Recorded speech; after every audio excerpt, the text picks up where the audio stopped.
साल का पहला स्नान मकर संक्रांति, जिसका बहुत बड़ा महत्व हिंदू धर्म में होता है और मान्यता है कि मां गंगा में तीर्थ स्थलों पर डुबकी लगाने से पुण्य की प्राप्ति होती है। जहां देश के कोने कोने से श्रद्धालु धर्मनगरी हरिद्वार पहुंचते हैं, वहीं आस्था के साथ साथ यहां के व्यापारियों को भी इसका आर्थिक लाभ पहुंचता है। हर की पौड़ी स्थल और उसके आसपास के घाटों पर मकर संक्रांति पर्व पर प्रतिबंध लगा दिया गया और वहीं हरिद्वार जिले की सीमाएं सील कर दी हैं, जिसके कारण श्रद्धालु धर्मनगरी हरिद्वार नहीं पहुंच पाए, जिससे साधु संत, रोहित समाज और व्यापारियों में प्रशासन के खिलाफ रोष देखने को मिल रहा है। वहीं भूमा निकेतन की पीठाधीश्वर शंकराचार्य स्वामी अच्युतानंद ने कहा कि मकर संक्रांति का स्नान हिंदू धर्म की आस्था से जुड़ा हुआ है। प्रशासन को हर की पौड़ी और उसके आसपास के घाटों को प्रतिबंध नहीं करना चाहिए था।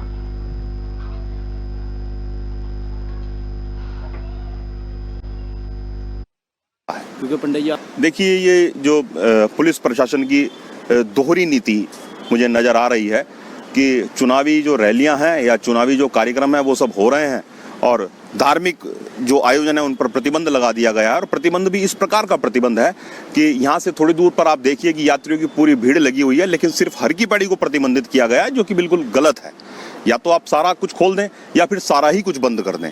अब यात्री और घाटों पर स्नान कर रहा है और हर की पैड़ी को आपने प्रतिबंधित कर दिया तो कोरोना तो वहाँ भी फैल रहा है। हम भी ऐसा मानते हैं कि चलिए, यात्री की जो सुरक्षा है वो सर्वोपरि है, लेकिन कोविड गाइडलाइन का पालन कराते हुए यहाँ पर स्नान किया जा सकता था। निश्चित ही व्यापार पहले से ही बड़ा माइनस में चल रहा था और एक उम्मीद थी, इस स्नान से काफ़ी उम्मीद रहती है हरिद्वार के व्यापारी को, इससे एक नई शुरुआत मिलती है साल की। तो शुरुआत ही ख़राब हुई। अब इसमें कोरोना भी है, लेकिन जहाँ तक हमने सुना है कि यूपी में तो ऐसी कोई रोक नहीं लगी हुई, मेले हो रहे हैं। तो उत्तराखंड सरकार को बार बार सोचना चाहिए कि इतना डर के भी काम नहीं चलेगा। इतना डरेगी तो फिर तो सीज़न भी बंद करना पड़ेगा। अभी चुनाव के बाद लॉकडाउन लग जाएगा। पिछले 2.5 साल से यही सब हो रहा है। अगर यही हुआ तो अब तो ये मान के चलेगी कई व्यापारी जो है आत्मदाह करने को मजबूर हो जाएंगे।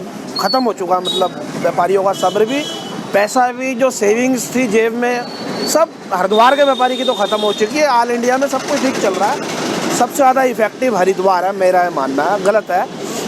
प्रोटोकॉल कोरोना के नियमों के तहत छूट देनी चाहिए। यूपी में भी तो हो रहे हैं मेले, कई स्नान मैंने अभी कल ही पढ़ा था अखबार में, वहाँ सब कुछ हो रहा है। हरिद्वार में पता नहीं क्यों ऐसा होता है। गलत है, थोड़ा सा ध्यान देना चाहिए इस और भी, क्योंकि टोटल यात्री पे डिपेंड है, यहाँ लोकल कोई काम नहीं है। हरिद्वार में मकर संक्रांति के दिन हर की पौड़ी स्थल को प्रशासन ने श्रद्धालुओं के लिए पूर्णतः बंद रखा।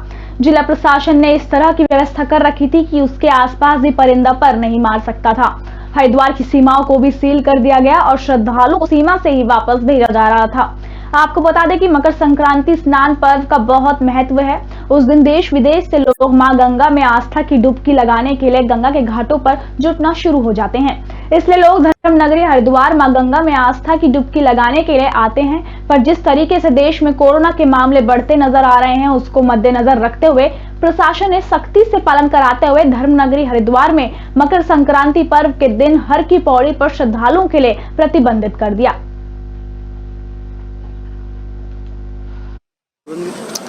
जैसा कि आप जानते हैं कि कोरोना के बढ़ते हुए संक्रमण के दृष्टिगत मकर संक्रांति पर हर की पैड़ी और उसके आसपास के घाटों पर स्नान प्रतिबंधित किया गया था। बाकी अन्य दूर स्थानों पर कोई अगर करना चाहता है तो इस पर कोई ऐसा कोई रोक टोक नहीं था। और जैसा कि आप देख रहे हैं कि पूरी तरह से हर की पैड़ी, इसके आसपास का अस्थि प्रवाह घाट जो है और मालवीय द्वीप, ये पूरी तरह से खाली हैं और कोरोना के संक्रमण को रोकने के लिए निश्चित रूप से ये एक बड़ा कदम होगा। अब जैसे जैसे कोविड के प्रसार का घटाव या बढ़ाव होगा, उसके हिसाब से हम लोग भी अपनी रणनीति बनाते रहेंगे। एक सेंसिटिव से हरिद्वार एक संवेदनशील स्थान है और यहाँ पर हर समय हमारी जो पुलिस है वो सक्रिय रहकर इस प्रकार की घटनाओं को रोकने के लिए सजग रहती है।